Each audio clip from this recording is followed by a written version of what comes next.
Recording. Yes, hello, good day sa inyo mga boss. So na-miss ko mag-vlog. It's almost 2 months. Yung last upload ko is 2 months ago na. Nag-notify si YouTube for a monthly recap ba yan?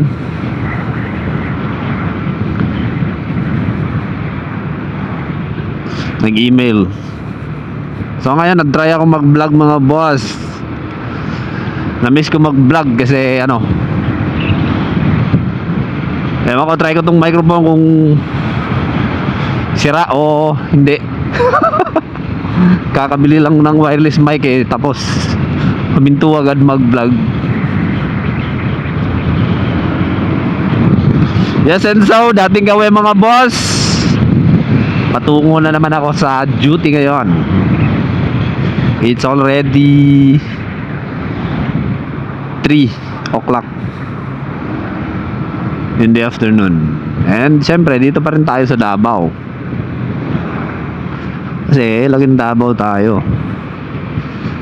And my last vlog is, kung napanood nyo or nasubaybayan nyo, di pa tapos yung overpass dito.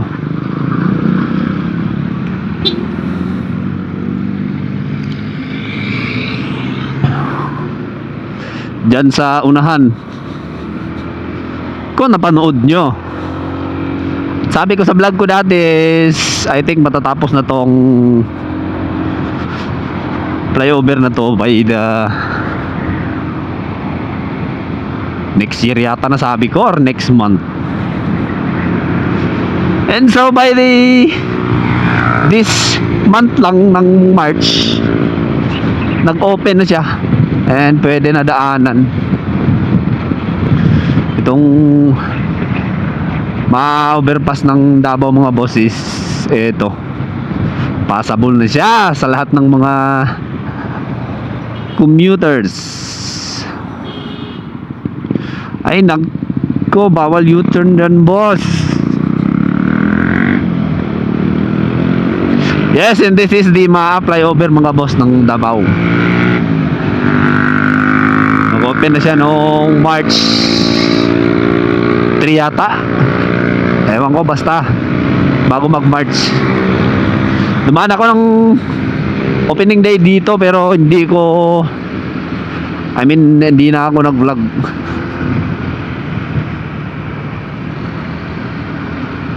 Yung araw talaga ng opening is Monday, basta March, kakapasok ng March. And dumaan ako dito galing sa bahay ng papa ng asawa ko. And so galing din ako doon kasi natid ko si Commander, kasi birthday ng tsahin niya. And wala siyang duty bukas, kaya ayun, ninatid ko. And last few months, almost 2 months mga boss, is lumipat na rin kami ng bahay kasi wala, ma-share ko lang sa inyo. Yung dati kong inuuwian sa Turil, hindi na kami nakatira doon. Ngayon lumipat na kami sa may Mintal. Yes, Mintal is ewan ko, west side or east side. Basta ang Turil is south side ng Davao, papuntang Digos, papuntang Jensan. And soon papakita ko ang daily route ko pauwi ng bahay.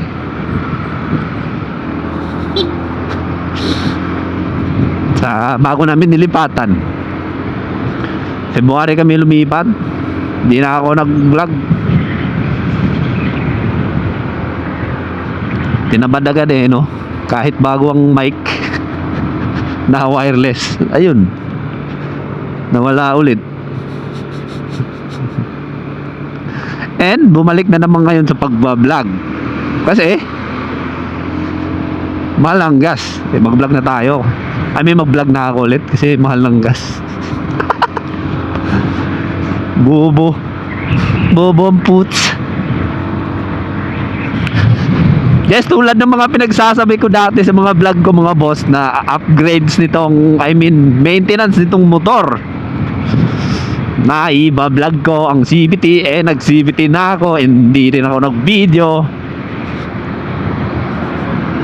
Maybe soon gagawan ko ng video kasi maganda yun na yung area sa bahay na bago nilapitan ko. Pwede na makapag setup ng ano, CVT cleaning, malapad na yung area. Unlike kasi sa ano, dating tinitirhan ko is ang pangit mag CVT cleaning kasi moron nasa lupa lang. Pero pero ngayon sa nilipatan namin bahay is maganda na yung area. Maybe soon makapag-video ako ng CVT cleaning. And sa sinabi kong suspension nito na pag-tune sa front shock, hindi pa rin nagawa.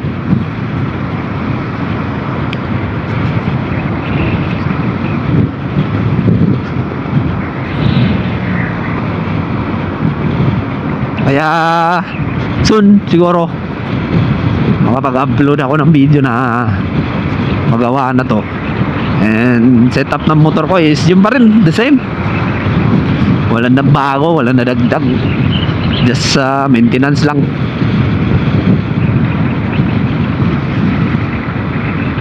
And yun nga, no, mahal ang gasolina ngayon mga boss. Sa mga scooter user tulad ko,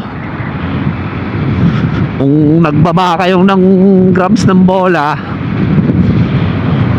tinanggal nyo yung stock, kung gusto nyo magtipid, balik nyo muna yung stock na bola para hindi matakaw sa gas.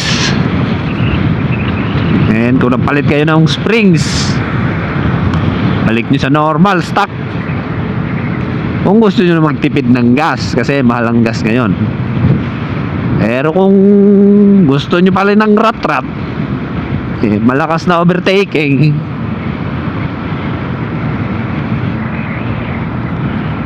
keep it up na lang sa setup na meron kayo. Pero lugi talaga tayo mga boss, mga daily commuter, sa ganitong napakataas ng gas. Ay nako, once na nagtaas ang gas, taas lahat. Yung sahod lang ang hindi tumataas. Ewan ko, tayo lang yung mga nilalang na nabubuhay dito sa mundo na kailangan magbayad para mabuhay.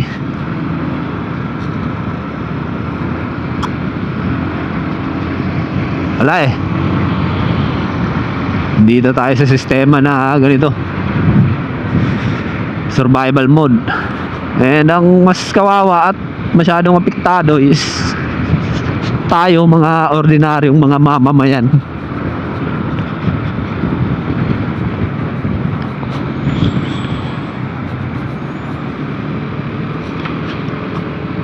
Mga mayayaman, wala lang sa kanila yan.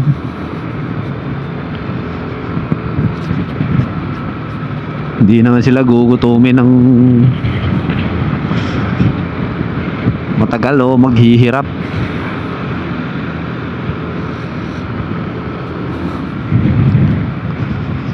Anyways, nasa survival mode tayo, kaya gawin na lang natin ang mga kailangan gawin para mabuhay. Tsaka ano,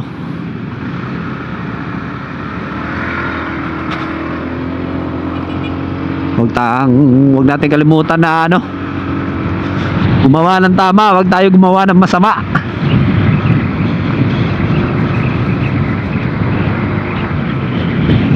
Parang umuulan na dun mga boss.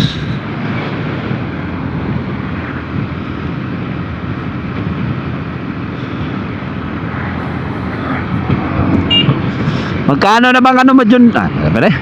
Awag nito. Magkano na bang mga daming durian, oh? Magkano na bang mga bago yun, ah? Bagong pwesto. Dito sa Davao mga boss. Kahit sa andaan may nagbebenta ng durian. Yes, and magkano na ba mga presyuhan natin dyan ng gasolina mga boss sa lugar nyo? Dito sa Davao is nasa 100 plus na yung diesel eh. Premium 80 plus, 83.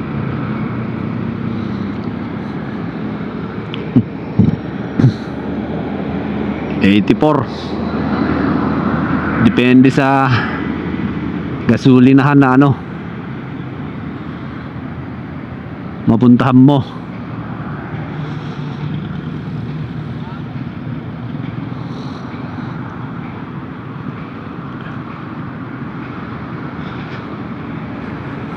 Yes, and yun lang mga boss, no? Just a quick update or quick vlog lang. Na-miss ko mag-vlog. Tsaka tinest ko yung mic kung nagana pa. Nagana naman, nakita ko sa ano, monitor ng action cam. Yes, and yun lang mga boss. See you on the next video. Peace out.